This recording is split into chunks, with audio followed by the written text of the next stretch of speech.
Okay, this is part 1 of 3 for chapter 7, Deviance and Social Control. And basically this chapter is going to focus on social control, the relationships among deviance and conformity, and also crime.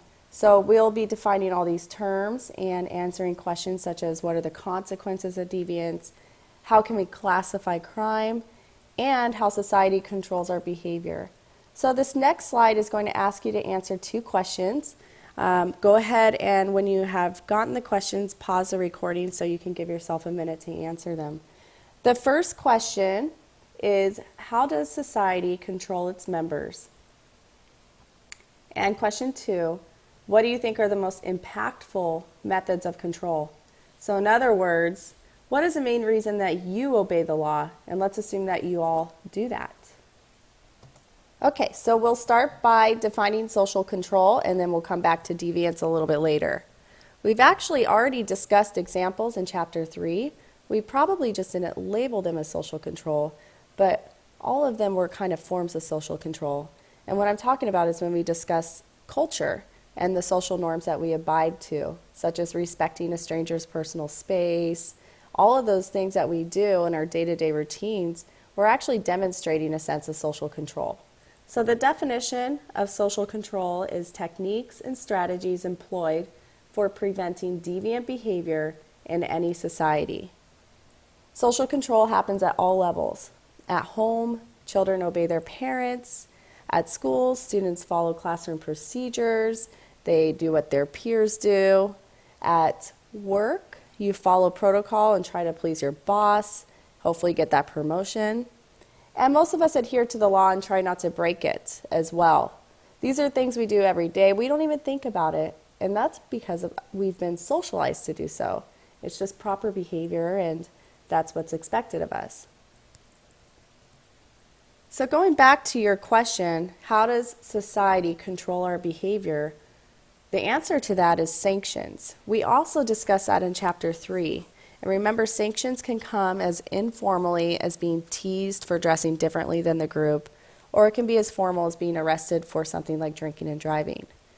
The most formalized and ultimate sanction, of course, is the death penalty. And in our society, it continues to be a controversial issue for many reasons.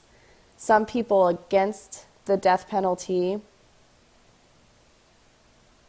believe that it doesn't deter crime and it's inhumane to put anyone to death. Others for the death penalties believe that it sends a strong social message that you can't get away with a heinous crime. And they also believe it serves justice to the victims and their families. Regardless, many are aware that most death penalty executions are appealed multiple times, and often the convicts die before they're even executed. So on this next slide, you can see a number of executions per state since the death penalty was reinstituted in 1976. And on your notes as indicated, go ahead and write down at least one interesting point that you notice about these figures. So write down what stands out to you. Okay, next we are going to define obedience and conformity. When we are conforming or practicing conformity, we're going along with our peers or individuals who are not our superiors. When we obey or practice obedience, we're doing so because someone of a higher status, maybe an authority figure, has either blatantly told us to or has implied or encouraged a particular behavior or action. So what I would like for you to do right now is think about a time where you've conformed. So you've done something just because everybody else is doing it, and write that down.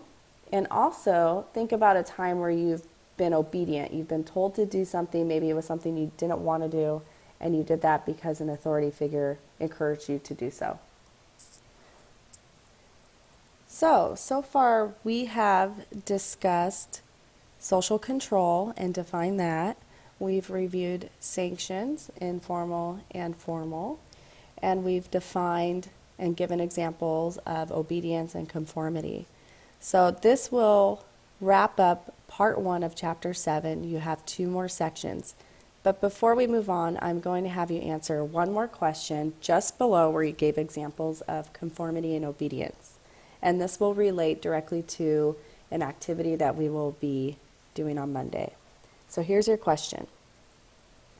If you are a participant in a study and you are asked to electrocute another participant by the experimenter, do you think you would do so? Why or why not?